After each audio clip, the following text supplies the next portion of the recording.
Grandpa, also known as Butch, and I want to talk about Oyster Bay. Now here's our street right by our house. As you can see, it's a nice street. It's got shade and trees. And there's the house. You can't see it. There's too much light. But we have that little arbor. It's a very nice little house. Now if we look down the street the other way, you'll see this goes towards Cousin Binky's house. It's half a block down, and just down to the left, that's Binky's house. And we visit it. Now when you drive to Oyster Bay, you pass the statue of Teddy Roosevelt, famous president in 1900. And here's President Roosevelt. He has to stop on his horse because there's a stop sign and he can't walk. As you drive into the town, you'll see it's a regular looking town, and there's an idiot with kayaks on his car on the right. And if we go a little further into town, you can see the same town with flags, and the guy on the white on the right could be me, but it's not. This is Snatter's Drugstore. It's closed now, but it was there for years. We used to get hot fudge sundaes there years ago. And this little street goes down to Morelli's Italian Market, best prosciutto in town. This is the old homestead. It's called Homestead now. It's kind of expensive. But many years ago, great-grandma Annette used to go in there for a cocktail, or two, or three. And then the main intersection is this wonderful historic building, and I have no idea what it does. Now we get down this street, and we can drive out of town. And as you drive out, the water is on the left. You get to Oyster Bay Cove. And as you get to Oyster Bay Cove, that's where Teddy Roosevelt's grave is. You'll see that in just a second. Why is this going so long? Because I did it. There's a picture of Oyster Bay Cove. And then we'll get to Teddy Roosevelt's grave. There it is. President Theodore Roosevelt. They named the teddy bear after him, in case you didn't know. Now, as you go to, many people come to Roosevelt's grave, and they visit because they like to look at the tombstone and think about Teddy being in his grave. It doesn't appeal to me, but other tourists like that. Tiffany Road is the road that me and all the kids, Pinky and Sally and Lulu, when we lived in the Cove, we had to go up Tiffany Road. And there it is. It goes for about a mile and a quarter, and it goes up some hills. And when it snowed, boy, was it fun to walk to the bus stop. The bus stop was on Cove Road, where that sign was. So we'd all have a jolly time. Now this is the Cove. It's where I swim, and Diane swims, and Binky goes to get his boat. You can see it's just a tiny little dead-end street, and it ends in a small parking lot. And there it is. There's some kayaks. You need a permit and all that for the kayaks. Then it's high tide. Look how the water is up all the way to the, almost to the parking lot. Sometimes it comes over. And there's my car parked in the lot. I have my two kayaks on top. Now here it is, high tide again. We're looking out at the cove, and there's a lagoon on the left. You can't tell because at high tide it covers the sandbar. Here's a little house right next to the parking lot, where some very nice people live, and they visit us. Now here you see the tide has gone out, and you can see that sandbar there, and the lagoon has kind of disappeared. And look, there's a horseshoe crab, and it's trying to eat my sandal, but it didn't, because it's really not alive. They're fun. Horseshoe crabs look scary, but they're really fun. Here's the tide about halfway down in the cove. And there is Binky's boat. It has a little house on it, a little pilot house, and we'll see a bigger picture of it. There it is.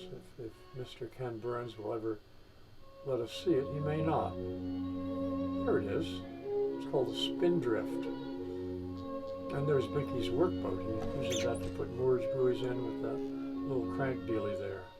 And look who showed up at the parking lot. It's Binky Maurice himself. Hi, Binky. Now here's low tide. Low tide. Again, you see the sandbar. It's very muddy. You don't want to swim at low tide. But the birds like low tide because they can come and get a meal. And say they go out in a muddy lagoon and they peck away for clams and whatever those egrets, snowy egrets, eat, and gulls and whatnot. Here's a picture that's out of place when I'm tired of fooling around with them, so I just left it here. It's high tide again, gee whiz. Now at low tide, you can see, looking from the water towards the parking lot, it's a long ways, it's muddy. Which is why we swim at high tide or medium tide. Low tide, it hurts your feet. It's murky, muddy. You can see here it looks like chocolate pudding. But the birds like it, as I said. And let's look at some birds. I think there's some just around the corner here. Oh, I was right. There's a bird. It's a snowy egret. And he's admiring his reflection in the water, walking around looking for food. There he is again. He's got kind of a little bib on. You can see his hair hangs down there. And this is a nice reflection of him in the tide water there. There's a lot of snowy egrets. These two guys are pals. There's also ospreys, there's cormorants, and the usual ducks and things that hang out in salt water. Here's low tide looking the other way in the cove. You don't want to walk there because if you're barefoot, it hurts. Now on the way back, we come to Oyster Bay High. When I was a little kid, it was also the elementary and middle school. Everybody went there. There it is. It looks like a hospital or a prison, but it really was a very nice school. And we played band concerts on the lawn in the summer. In fact, I did just recently. Now, if you leave the high school on Florence Avenue, there's a one block, and that's where my very first girlfriend used to live. Her name was Christine.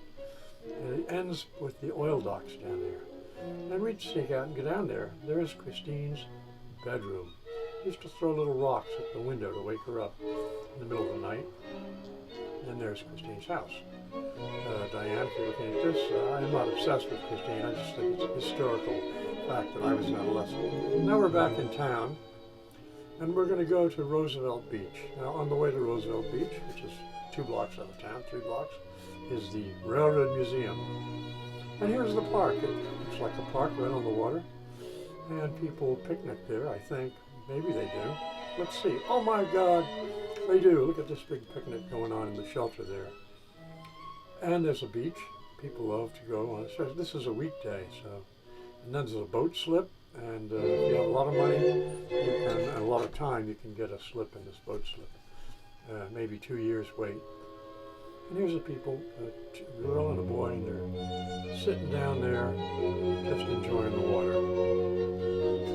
Here's the beach, and it's mainly women. On a weekday, the men are all working, but the housewives come down to the beach, and the old man, me. You can see it's not very crowded. The water is very calm. There's no waves. A couple of gals getting burned by the sun. Of course, I adjusted it so it looked burned. And there's the omnipresent gull. And then on the way out of this beach, you pass the train station. There's the station. This is the end of the line. It goes to New York City and other places. There it is. Amtrak, but it's not. This is called Long Island Railroad. And here I am crossing the tracks to go to the other beach. Oh, here comes the train. That's my train whistle. And you can see it's the engine to the train. And where are the cars? There they are. Here are the cars. So we don't want to be on the track when the train passes. Now from this beach, it's where people launch their boats and fish. Here's a boat launch where we put our kayaks in sometimes to go to Bayville or Center Island or to visit Binky in the Cove. There's a boat called the Christine, not named after my girlfriend. It's a tourist boat, kind of like the Adventurous in Port Townsend, and everybody gets aboard and takes a cruise. There they are, coming into their moorage. Now we're looking across here at East Sound. It's part of Oyster Bay, where Bayville is. Bayville is where Diane grew up as a child for part of the time. And it's got a little bridge. Now, see this house? This is one of many expensive houses that people own. There's another one. My camera has a big zoom on it, so I can take these pictures from the dock. There's a few houses. They're very pretty and very expensive. And who knows where these rich people get their money? I don't know. I know I'm not one. Now there's the Bayville Bridge way in the distance. And soon it'll be closer. How do I know this? prophetic. There it is, it's closer. And this bridge opens to let the boats in and out. There's a little inner harbor in Bayville. And there's a little sailboat, lucky number 13, going by the green buoy by the big Bayville Bridge. And here are some water sport people. Off this particular beach, the people do a lot of recreation. There's a sailing school like here for the kids, and they learn to sail those boats. And this guy's going to go out fishing with his friend in the yellow sweatshirt there. And here's somebody with the Paddington Bear hat about to hit the red buoy. And this lady who was trying to start the outboard gave up. I watched her. She pulled about 10 times and it wouldn't start. So they're a little disgusted sitting there. And there's some children who are running in the water to look at something. And everywhere these days there's a thing called a paddleboard, not to be confused with a waterboard. Waterboarding is different than paddleboarding. And as you can see, these people like to think they're like Jesus and they can walk on the water. And they're paddling around. There's a whole bunch of them, 1, 2, 3, 4, 5 paddleboarders. I'd rather get one with a chair on it so I can sit. And here's a group of people, they're looking at something. Somebody caught a huge fish or something. And these people are carrying a little skull. And here's a guy, he's ogling his girlfriend there. Maybe they're arguing, but I think not. I think they're friends. And this guy was pretending to have a fight with his friend. I just happened to notice that. And I yelled at him, "Stop!" And guess what? A stop sign appeared and they didn't fight. And here's a group just lounging around on the grass, doing what we all like to do, relaxing. Meanwhile, back in Oyster Bay, we're going to go to the other side of town. There's a little place where the band plays sometimes, like at 4th of July. I play there. And this is our post office where great Uncle Andre used to bring fill the orders. And there's Bonanza, the Italian ice place that's still there 35 years later, 40 years later. You get Italian ice. Just out of town is a little pond that has things like ducks and geese and slime. And it's a beautiful pond. It's just right within walking distance of the post office. There are some geese. We love them because of what they do. They're pretty Canadian geese. And there's always a swan around. And I think that's going to be the end of my tour of Oyster Bay. So I say to Eva and to Brandon and to Barbara and any of my friends, and Jabez and Helen and Sierra and everyone else, see you soon. Love you all. Bye-bye.